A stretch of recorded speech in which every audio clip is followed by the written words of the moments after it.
একজন বন্ধু যদি বান্ধবীকে রেপ করে তাহলে সেখানে নিরাপত্তা কি করে দেবে বলুন তো আমাকে? কলেজের ভেতরে যদি করে সেখানে পুলিশ থাকবে? কলেজে শিক্ষা প্রতিষ্ঠান, আরে ভাই শিক্ষা প্রতিষ্ঠানে কি পুলিশ থাকবে? আপনি বলুন না। নমস্কার বন্ধুরা, আপনারা দেখছেন পারফেক্ট পলিটিক্স, সাদা বাংলায় রাজনীতির কথা। বন্ধুরা, তৃণমূলের যে নেতারা একসময় উত্তরপ্রদেশের কোনো ঘটনাকে নিয়ে কথা বলতে ছাড়তো না, বিজেপিকে খোঁচা দিতে ছাড়তো না, সেই তৃণমূল নেতারাই এখন চরম খোঁচা খাচ্ছেন বিরোধীদের হাত থেকে, বিরোধীদের মুখ থেকে। আর সেই চরম খোঁচার মুখে পড়ে তারা মেজাজও হারাচ্ছেন। আর মেজাজ হারিয়ে তারা এখন এই যে কসবা ল কলেজের গণধর্ষণের ঘটনা, সেই ঘটনায় বন্ধুকে বন্ধু ধর্ষণ করেছে এমন তত্ত্ব কিন্তু খাড়া করতে শুরু করে দিয়েছেন। সেই সঙ্গে তারা যেটা দাবি করছেন যে এই ধরনের ঘটনা আটকানো পুলিশ প্রশাসনের পক্ষে সম্ভব নয়। এই ধরনের ঘটনা আটকাতে গেলে সবার আগে পুরুষদের মানসিকতার পরিবর্তন হতে হবে, মানসিকতার পরিবর্তন করতে হবে। মানসিকতার পরিবর্তন হলে তবেই কিন্তু এ ধরনের ঘটনা আটকানো যাবে বা ঠেকানো যাবে। এমনটাই কিন্তু যুক্তি দিচ্ছেন তৃণমূলের কল্যাণ বন্দ্যোপাধ্যায়ের মতো নেতারা। আর সেই যুক্তি দিতে গিয়েও তারা কোথাও যেন খেয়ে হারিয়ে যাচ্ছেন। তাদের কপালের কিন্তু ঘাম মুছতে হচ্ছে একেবারে টিভির ক্যামেরার সামনে। আর যখন মহিলা সাংবাদিকরা এই কল্যাণ বন্দ্যোপাধ্যায়কেই কসবা ল কলেজের ঘটনা নিয়ে একেবারে ছেকে ধরলেন, তখন এই ঝানু আইনজীবী কল্যাণ বন্দ্যোপাধ্যায়ের রীতিমতো মাথার ঘাম একেবারে পায়ে পড়ে গেল। আর সেই মাথার ঘাম মুছতে মুছতেই কল্যাণ বন্দ্যোপাধ্যায় রীতিমতো মহিলা সাংবাদিকদের উপরে খোঁচে টং হয়ে গেলেন। বলেই ফেললেন যে বন্ধু যদি বন্ধুকে ধর্ষণ করে তাহলে পুলিশ কি করবে।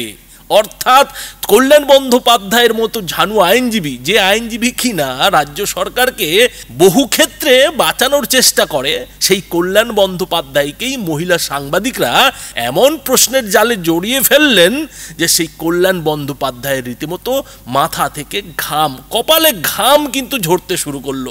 আর সেই ঘটনায় ঠিক কি ঘটলো বন্ধুরা দেখুন। জানি না, যদি কোথাও হয়ে থাকে, আমি ঘটনার সম্বন্ধে এখনো ওয়াকিবহাল না। নিঃসন্দেহে অন্যায় করা হয়েছে, কারা করেছে, যে করেছে তাদের ইমিডিয়েটলি অ্যারেস্ট করা উচিত। বারবার আমি এক কথাই বলছি যে এই সমস্ত ক্রিমিনালিটি, মলেস্টেশন, এটা কারা করে? কিছু পুরুষ করে। তা মহিলাদের লড়াইটা কাদের বিরুদ্ধে? যারা এই পারভার্টেড টাইপের পুরুষ, তাদের বিরুদ্ধে লড়াই করা উচিত। রাত জাগো দিন জাগো, নিরাপত্তার কি আছে? সব জায়গায় তো একই অবস্থা। পুরুষের মানসিকতা যদি যতক্ষণ না ঠিক হবে ততক্ষণ পর্যন্ত এগুলো ঘটবে।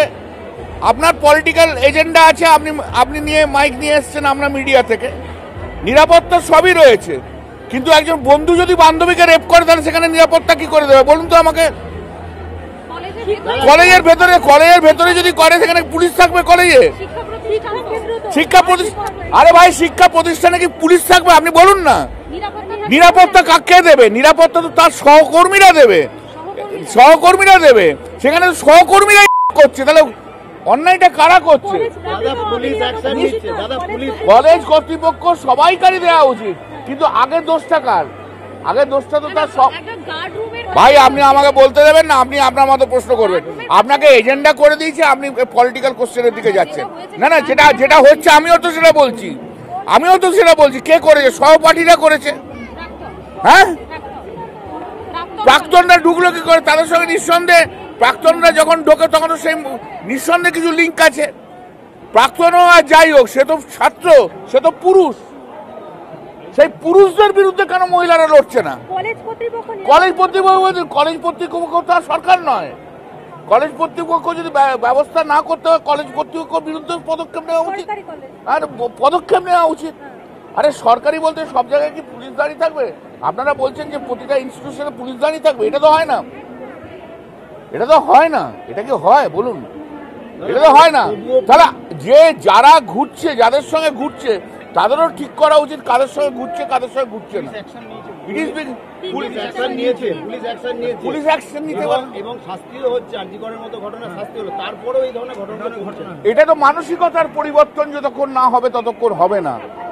এটাকে কোনো আইন চাপা দিয়ে, আইন দিয়ে, পুলিশ দিয়ে এ করে হবে না। এটা মানসিকতার পরিবর্তন থাকতে হবে, পরিবর্তন চাই।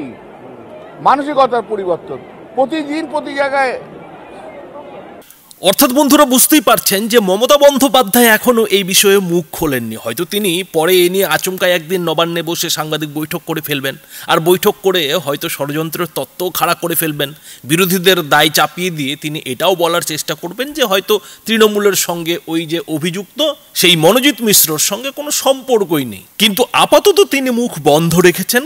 আর মুখ বন্ধ রেখেছেন তার এটাও কারণ হতে পারে যে এই সব ধর্ষণের ঘটনা নিয়ে তিনি আবার বলতে গিয়ে এমন আলপটকা মন্তব্য করে ফেলেন যেটা আবার বিরোধী নেতা শুভেন্দু অধিকারীর জন্য হাতিয়ার হয়ে যায়।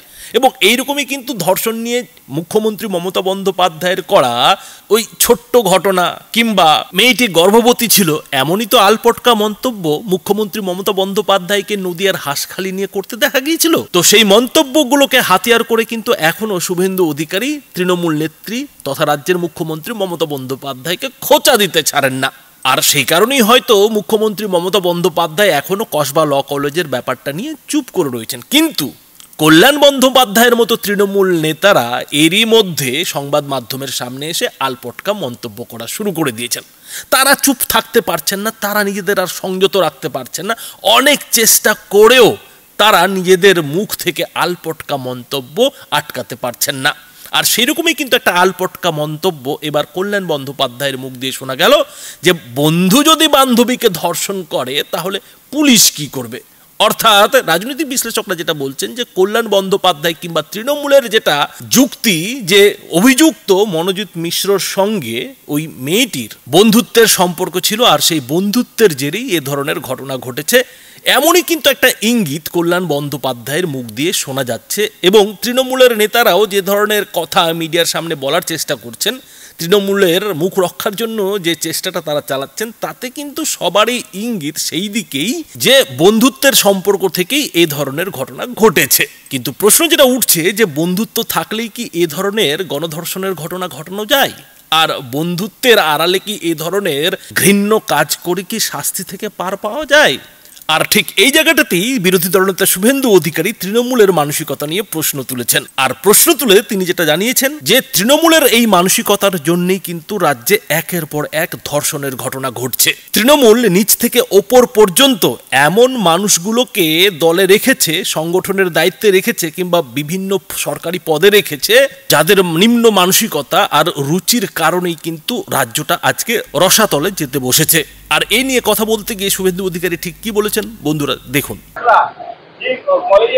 ছাত্র সংসদের নির্বাচনের সঙ্গে কোনো সম্পর্ক নেই। কলেজ এবং ইউনিভার্সিটিগুলো কন্ট্রোল করছে মূলত তৃণমূলের গুন্ডারা, তোলাবাজরা, ধর্ষণকারীরা, এবং এদের প্রত্যেকের বয়স 30 ঊর্ধ্ব, কেউ কেউ 50 ঊর্ধ্ব আছে। এদের সবাই বিবাহিত, এদের 2-3টে করে বাচ্চা আছে। এরা এই জায়গাগুলোকে আখড়া পরিণত করেছে এবং অধিকাংশ কলেজের গভর্নিং বডির প্রেসিডেন্ট এই ধরনের ভাইপো গ্যাংয়ের লোকেরা। অতএব এর সলিউশন একটাই, মমতা ব্যানার্জিকে সরাতে হবে। এর কোনো সলিউশন নেই, এটা ননস্টপ চলছে, চলতেও থাকবে। এর সলিউশন একটাই, আপনি একে খুঁজছেন তাকে খুঁজছেন, ইস্যু ভিত্তিক 3 দিন টকশো করবেন, 5টা মিছিল হবে, মিটিং হবে, সব এটা সলিউশন নয়। সলিউশন একটাই, মমতা ব্যানার্জিকে সরাতে হবে।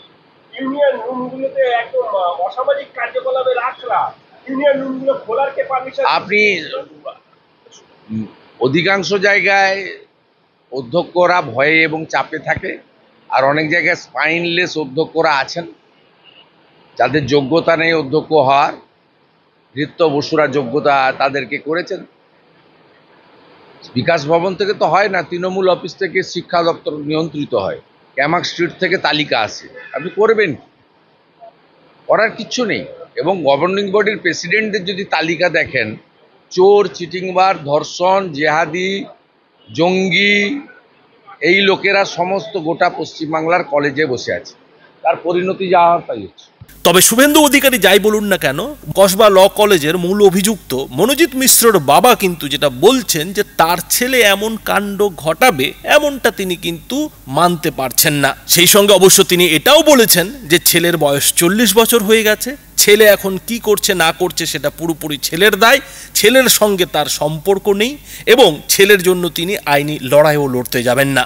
যেটা তোমরা বলছো মিডিয়ার ওপর, তোমরা যেটা বলছো সেটা যদি মানে বাস্তবায়িত হয় তো কঠোর থেকে কঠোরতম সাজা আমাদের সংবিধানে যা দেওয়া আছে তো সেটা পাবে যদি হয়। আর যদি এইটা এই গ্রুপবাজি হয়, তো গ্রুপবাজি হলে যেটা দেখো সব থেকে বড়ো জিনিস তো জুডিশিয়ারির ওপরে আমার পূর্ণ আস্থা আছে। জুডিশিয়ারি খুব ভালো বোঝে এবং তদন্ত সাপেক্ষে যা হবে সেটাই হচ্ছে। এখানে কোনো আমার এক্সকিউজ বা আমার কোনো পার্সোনাল নেই। আমি রাখি না, ও রাখে না, আমিও খুব একটা রাখি না। তার কারণ হচ্ছে সবসময় ব্যস্ত, তো নিজের মতো থাকে এবং আমি কারো কাছ দিয়ে 10 পয়সা নিইও না। আমি ওদেরকে পড়াশোনা শিখিয়েছি আমার সীমিত ক্ষমতার মধ্যে। তুমি দেখতেই পাচ্ছ আমি কি এতে মানে দিন আনি দিন খাওয়া মতো বিষয়। তবে একটা জিনিস আমি কিন্তু বিশ্বাস করি না যে এই যে ঘটনার সাথেও যুক্ত হতে পারে, কারণ আমি ছোটোবেলা থেকে ওকে স্টাডি করে দেখেছি। ও ক্যারাটেতে অল ওয়েস্ট বেঙ্গল চ্যাম্পিয়ন ছিল এবং ও ভালো আঁকতে পারতো এবং ল কমপ্লিট করেছে, মানে একদম নয়, মানে লেভেলে নয় কিন্তু। আর তোমার এটা বলছে দেখো এখন ঘটনাচক্রে কি হয়েছে তো আদৌ তুমিও জানো না, আমিও জানি না। আইনি লড়াই আমি লড়বো না, প্রথম কথা আইনি লড়াই আমি লড়বো না। তার কারণ হচ্ছে প্রথম কথা বিষয় হচ্ছে আমার সে সামর্থ্য নেই, আমার ব্যক্তিগত আমার সে সামর্থ্য নেই। এইবার দেখো তোমারও বাবা আছে আর আমারও বাবা ছিল, তাদের কাজ হচ্ছে একটা জায়গা পর্যন্ত নিয়ে যাওয়া, সেই জায়গাটা আমি নিয়ে গেছি। এইবার দেখো 40 বছর বয়সে কেউ যদি কোনো রকম এর সাথে ফেঁসে যায় বা করে ফেলে, দুটোতেই আমি করছি কিন্তু বা করানো হয়, তো তার জন্য তো বাবারা দায়ী নয়। তবে বন্ধুরা, এই যে কসবা ল কলেজের মূল অভিযুক্ত মনোজিৎ মিশ্রর বাবার বক্তব্য, এই বক্তব্য নিয়ে আপনারা কি বলবেন? আপনাদের মতামত কি? আর কল্যাণ বন্দ্যোপাধ্যায়ের যে রেগে টং হয়ে যাওয়া মহিলা সাংবাদিকদের ওপরে, সে নিয়েই বা আপনারা কি মন্তব্য করবেন? আপনাদের মতামত অবশ্যই এই ভিডিওটির নিচে কমেন্ট বক্সে লিখে জানাবেন। ধন্যবাদ।